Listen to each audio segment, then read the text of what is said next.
Pilipinas, ang ating bansang sinilangan, na karapat-dapat nating pangalagaan, paglingkuran at mahalin. Paano namin mapapakain ang aming mga pamilya? Negosyo o kalayaan, bayan o sarili, pumili ka! Lahat ay aking ibibigay sa aking inang bayan sapagkat dulot niya ligaya at tingin na kay saya.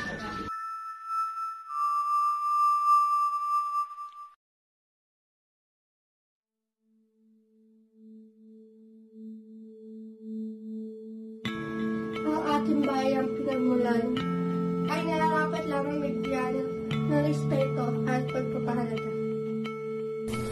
Nararapat din na pangalagaan kung ano ang likas niya ng pagkain.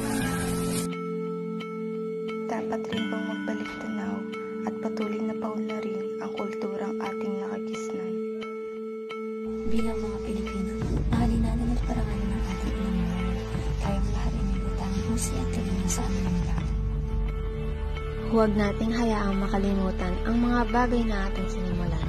Halina't paunlarin ang ating bayan, balikan at pagyamanin muli ang kulturang ating nakagawian.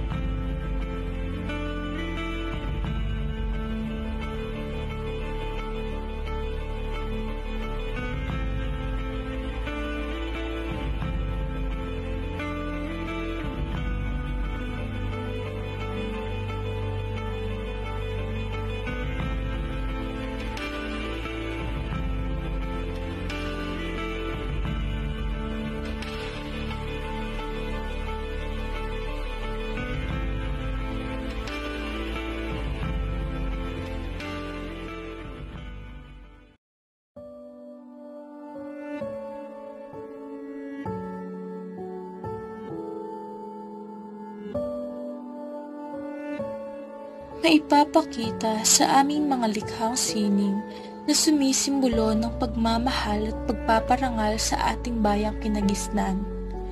Matutunghayan din ng mga tulang haiko at tanaga na nagmula sa Hapon at niyakap natin na naging parte na rin ng ating mayabong na wika. Ang nasyonalismo ang pinakamahalagang bagay na sumisimbolo sa aming mga sining. Ito ay isang doktrina na nagtataguyod ng pagmamahal at pagpapahalaga sa sariling bansa o nasyon. Ito ang magiging daan sa malakas na pagkakakilanlan at pagkakaisa bilang mga mamamayan para sa pagtataguyod ng ating bayang pinagmulan.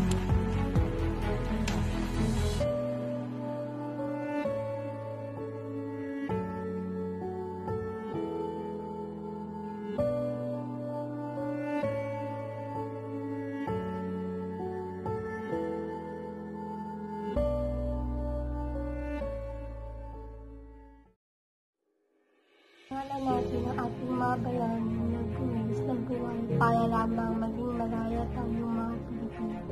Huwag natin ibalawala ang mga bagay na kanilang maging tulad tayo nila upang ipagtanggol ang ating bansa sa mga mapapaping panahon. Marahil, pagdating sa wika ay mas pinagtutuunan natin ng pansin ang wika na galing sa ibang bansa. Ngunit nararapat pa rin diba na mas pagyamumin natin ang wikang Filipino sa ating mga puso at isipan, mas bigyang pansin at patuloy na gamitin natin ang wikang Filipino. Patuloy natin gamitin ito sa ating pamumuhay. Alagaan natin ang likas na yaman na tinataglay ng ating bayan. Pagdating naman sa mga produkto ay masuportahan natin at tangkilikin natin ang sariling atin. Tinawat-tawat ng ating bansa. Sa tuwing inaawit ang lupang hinira, ay tumayo ng tuwid at awit nito nang galing sa puso.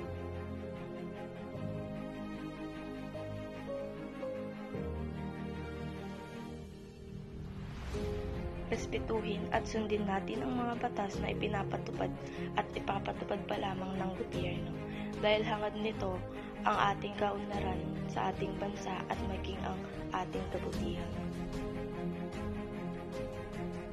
Kahit na mas nangingibabaw sa atin ang impluwensya ng kultura ng ibang bansa, ay hindi na natin dapat makalimutan ang kultura na ating pinagmulan.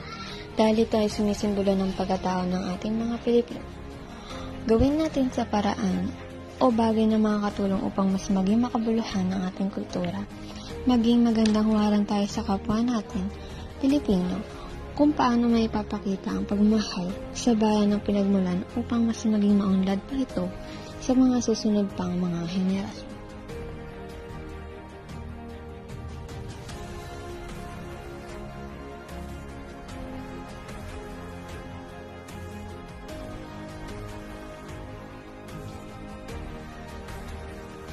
Magkaisa. Magtulungan. Mahalin At paglingkuran ng ating bayang mga Kristiyano. Tungo sa maayos at maunlad na bansa